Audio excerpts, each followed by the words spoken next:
Isang delivery rider sa Bulacan, kinuhanan umano ng cellphone at tinutukan umano ng baril. May baril po ba? Sige po. Ayan mo kaya, maraming nakakita na. Oh, sige, kwento mo. Ano ba nangyari? Busina po siya ng busina, tapos kinat niya po kami. Matapos bumaba sa sasakyan ang lalaki, bigla raw itong nagpakilalang tauhan ng Land Transportation Office o LTO. Tapos kinuha po yung susi ng motor ko. Tapos yung sabi niya kukunin niya yung lisensya, tinanggi ko po yun. Bumalik po yung sasakyan, kumuha po ng baril. Tapos nilagyan po ng magazine, tapos sabay kinasap. Ang mga sumunod na eksena nakuna ng cellphone video ng isang concerned citizen. Sa video, maririnig na sinabi ni Raymond na armado ng baril ang lalaki. May baril po ba? Sige po. Naglabas pa yan ng baril eh. Opo. Di ba? Ano yung naramdaman mo nun? Nanginig po yung ano ko po, tawan ko po. Oh. Kasi hindi ko po inaasahan eh. Ang lalaking nakaalitan ni Raymond kinilala ng mga pulis na si Gregorio Glean na isang administrative aide ng LTO sa San Jose del Monte, Bulacan. Sa tulong ng resibo, September 5, 2023, tuluyan ang nagsampa ng administrative complaint si Raymond laban kay Gregorio sa LTO main office. At nito lamang September 13, 2023, humingi ng tawad si Gregorio sa nagawa niya kay Raymond. Kinumusta at binalikan namin si Raymond higit 2 buwan matapos maipalabas ang kanyang kwento. Ayon kay Raymond, pinatawad na niya ang nakaalitang LTO officer. Hindi naman ako nagtatanim ng sama ng loob, bagkus ay pinatawad pa rin kita. Kasi gano'n naman ang tamang gagawin ko po. Pero sabi ng LTO, natanggal na sa trabaho ang nakaalitan ni Raymond na si Gregorio Glean. Nagpaabot din ng kaunting regalo ang resibo para kay Raymond. Kumusta, Raymond? Happy Christmas. Salamat sa tiwala.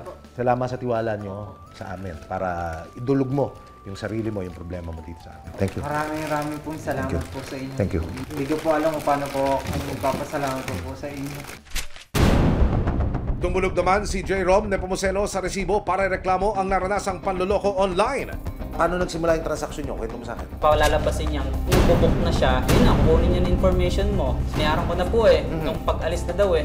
Nung pagbayad ko na, sinabi nung seller, nakaalis na. Nagpadala pa raw ang scammer ng litrato ng nakatiklop na bisikleta na sakay-sakay na ng isang motor. May tumawag po sa akin at sinundan din ng text na nagpakilalang rider po. Sir, nandito na po ako sa pick-up location. Eh, nakita ko naman, okay naman po yung item, ito ganyan. O sige po, gato na lang, pakisakay na lang po. Pero nang tawagan at tanungin na raw ni J. Rom ang seller kung nasaan ang rider, nako! Ghost rider na ba? Natunto ni J. Rom ang tindahan kung saan kinashout ang pinadala niyang pera. Ibinigay sa kanya ang kopya ng CCTV ng mga taong kumuha ng ipinadala niyang 1,700 pesos. Agad nakipag-ugnayan ang resibo sa National Bureau of Investigation o NBI. Kasama ang resibo, kinunan ng salaysay si J. Rom tungkol sa naranasang pambubudol. Posibleng maharap sa kasong paglabag sa cybercrime law ang sinumang sangkot sa panloloko online. Para sa akin, masaya naman ako kasi sa tingin ko, isa akong pwede maging instrument kasi dito na matigil yung kalokohan na ginagawa ng mga katulad din ng mga linyang scammer. Isang buwan matapos maitampok sa resibo ang ginawang pang-scam kay J. Rom, muli namin siyang binalikan at kinumusta. Hiling ni J. Rom. Isang magandang balita talaga kung malalaman ko na nahuli tong scammer na to. Para naman sa kanya, mabibigyan siya ng tamang leksyon. Patuloy pong nag-i-investigate pa rin naman ang ating NBI po.